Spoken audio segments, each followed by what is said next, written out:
The Marines came ashore in 1899 under the leadership of Captain Myers and Old Townhand and stayed ashore until almost 1992.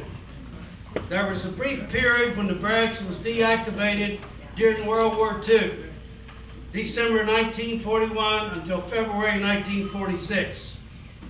Throughout the history of the barracks, Marines served their country in Corps by upholding the highest standards and traditions of the United States Marine Corps. Service and sacrifice was a way of life for Marines of the barracks. There was out-and-out combat with the Hulks, with the Japs, with the New People's Army, and everyday intruders. There were long hours of boring guard duty on the antenna farm, jungle magazines, Navy Supply Depot, and combat patrols day and night, which kept Marines on a sharp edge. Attacks could come at any time. And the second place in a firefight was not the ideal way for a Marine to be. Well, Subic for the military was the best thing you could ask for after coming out of Vietnam. When we met, he's very young, good looking, and you know. I used to be him. You can't really refuse a kind of handsome man like that. Yeah, we got married here, and then we have This is the church we married in. Yeah. I think it was late afternoon, 4 or 5 o'clock. About 4 o'clock in the afternoon. Mm-hmm. Now, Yeah. Back then, it's not very many people, so overcrowded. overcrowded Overbuilt. now. Gosh, that's 40 years and then ago. allowed to deteriorate.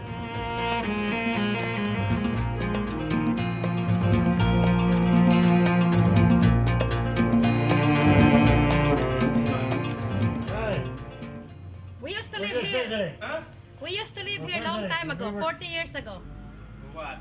This house, we used to live here 40 years ago. When I first came out of Vietnam, I would have been saying, all I'm going to do is serve my time and go home and then get out and go to college and do what I want to do. Except for it does change your perspective on life because you see some things you don't want. Well, I was there from 1958 to 1960. I met my wife in end of 58. And we got married in 1959. It was not the U.S., you know, it was not America. It was different, but it was okay. I didn't find anything wrong with it. Just wasn't home. When I first brought her here, it was terrible. We were just having a terrible winter. Just snow was coming down left and right, and she's outside in the snow, playing in the snow. I said, "Get in the house, you're gonna freeze." I said, "No, I'll stay out some more." I'll get in. She likes it. Throughout the history of the barracks, Marines could be your best friend or your worst enemy. We did not make the choice. The other party was always extended the invitation for that choice, and Marines responded in the appropriate manner.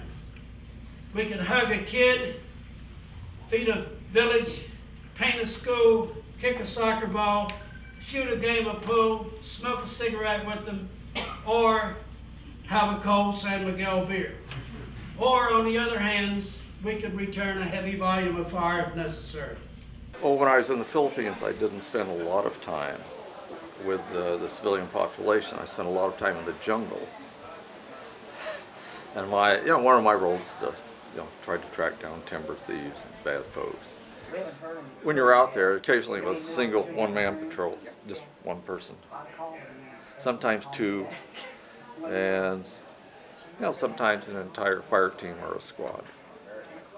So you're out there hunting people. As far as the fear factor goes, it's almost zero. They were the best, most highly trained and effective unit in the Marine Corps. Well, I got in Subic in 1965. I was 19. I left there in 1966, 18-month tour duty, and how I got there, I just ordered there. That's how I got there. You can't say no. but enjoyed it, liked it. Decent duty station for us as Marines. Great place. Yeah, that's where I met my wife. You know, it was difficult for a lot of the women coming over because yeah. they faced much greater challenges dealing with our society than I think anybody here would have going over there. I think that many of them, and they'll tell you stories also about, you know, having to learn the language and having to learn to be independent because... And the different style of cooking, everything. Yes. The dress. And the living conditions. Living conditions are different. Right. Oh, I don't really miss it. You know, it's like this is now my, you know, because I live longer here Than she did over there. and over there because I was only 18 and then now I've been here so long, you know. That was something I always wanted to get. Of course, you always have a Marine tattoo when you're Marine. I got one of them. And then we have Dobermans. I got one of them. The Dobie passed away, so I got one of them. And you know, tattoos are tattoos. Once you get one, they're like candy. You can't stop getting them. Yeah. And you get them for different reasons, for different things. But the Marine Corps tattoo I got when I was 18. Everybody gets them. You see all these old dudes, they got them. So I had gone through basic training and then infantry training, and then I got assigned to barracks duty in the Philippines. And that was I arrived there in April of '76. What changed? I don't know, because I remember before I left, I had told a cousin that there was no way I was going to get married because they had talked about, you know, marriages and things that happened. I said, well, that never happened to me. I would be the one that would not get married. So, but I don't know. It was just, I don't know, something hit it off. That just we did things together. We enjoyed each other's company, and so I just hit it off and decided to. I asked her to marry me. She said yes. So.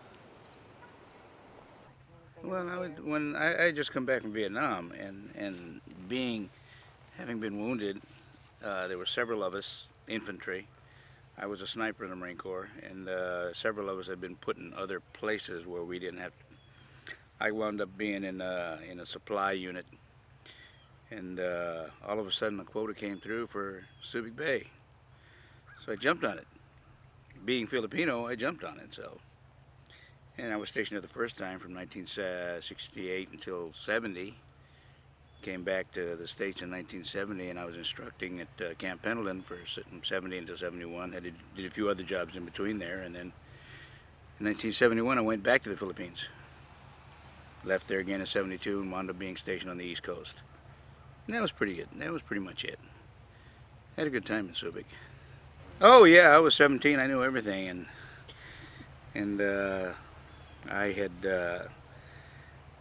said, you know, there's a war on. I'm interested in this. Let's see what happens here. At the same time, I'd already received a letter of acceptance to the University of California, San Diego, but I happened to join the Marine Corps instead. Would I have changed any of it? No. Do I regret any of it? No. I mean, yeah, in the first 10 years in the Marine Corps, I grew up and seen more, done more, did more than most men see in a lifetime. I was in the Philippines. I arrived there in August of 1989, and I was there until Mount Pinatubo blew up. And it's almost like a standard operation for any military unit when they go out into an area like that, that if they can benefit a school, benefit any organization while they're there, they'll take advantage of it. Some people are more inclined to do things focused on religion or focused on schools and things like that, but some of it is just a need-based. If you see something that in the local community that you can help with, they built different things. They would go down mostly into the barrio, away from along the Po itself. They would go into the outlying areas, and they would work with different organizations.